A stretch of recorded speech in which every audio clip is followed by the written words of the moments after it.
Cricket বোর্ডে তামিম ইকবালের নতুন ভূমিকায় আশাবাদী খালেদ মাহমুদ। বিসিবির অ্যাডহক কমিটির সভাপতির ডাকে ২১ মাস পর বোর্ডে গিয়েছিলেন এই সাবেক পরিচালক। তামিমের মাঝে ভালো কাজের তাড়না দেখছেন খালেদ মাহমুদ। জানিয়েছেন সবার সহযোগিতা নিয়ে দেশের ক্রিকেটের উন্নতি করতে চান তামিম। ঢালাইয়ের সেরা প্রিমিয়ার সিমেন্ট। ফারুক আহমেদের পর আমিনুল ইসলামের নেতৃত্বাধীন কমিটি সাবেক অধিনায়ক খালেদ মাহমুদকে প্রয়োজন মনে করেননি কেউ।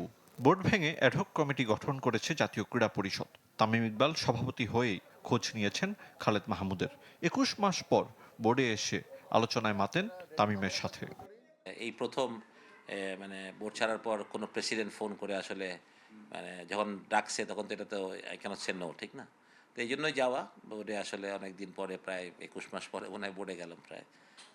তো তাই সাথে দেখা করতে গেছি বেসিক্যালি। ক্রিকেট বোর্ডের দায়িত্ব নিয়ে ব্যর্থ সাবেক দুই অধিনায়ক ফারুক আহমেদ ও আমিনুল ইসলাম। তাই একাকী নয়, সবার অভিজ্ঞতা আর সহযোগিতা নিয়ে ক্রিকেট প্রশাসক হিসেবে কাজ করতে চান তামিম। এক দশক বোর্ডে থাকা সাবেক পরিচালক খালেদ মাহমুদের কথা শুনেছেন অ্যাডহক কমিটির সভাপতি। দুজনে অনেক এক্সপিরিয়েন্স, তারাও ক্রিকেটের ভালো মানুষ, ভালো ক্রিকেটার ছিলেন। তারা কেন পারেন নাই বা কোন দিকে তারা আটকে ছিলেন, কেন বা ডিসিশন নিতে পারেন নাই, না কী হয়েছে আমি জানি না। বাট আমি মনে করি যে তামিমকে ইন্টারিম দায়িত্ব দেওয়া আছে, তাই মনে হয় ডিসিশন নিতে পারবে। আমিনুল ইসলামকে নিয়ে আর কথা বাড়াতে চান না খালেদ মাহমুদ। বাংলাদেশ বিশ্বকাপে খেলতে না পারায় সবচেয়ে বেশি হতাশ হয়েছেন। আমরা ওয়ার্ল্ড কাপ খেলতে পারিনি, এটা ওনার ফাইট করা উচিত ছিল, আমি যেটা মনে করি। এবং ওনার সরকারকে বলা উচিত ছিল তাহলে যে যদি আমরা ওয়ার্ল্ড কাপ না খেলি তাহলে আমি রিজাইন করব। দায়িত্বে এসে ক্রিকেটারদের বেতন ও ম্যাচ ফি বাড়িয়েছেন তামিম ইকবাল। হতে যাচ্ছে প্রিমিয়ার লিগও।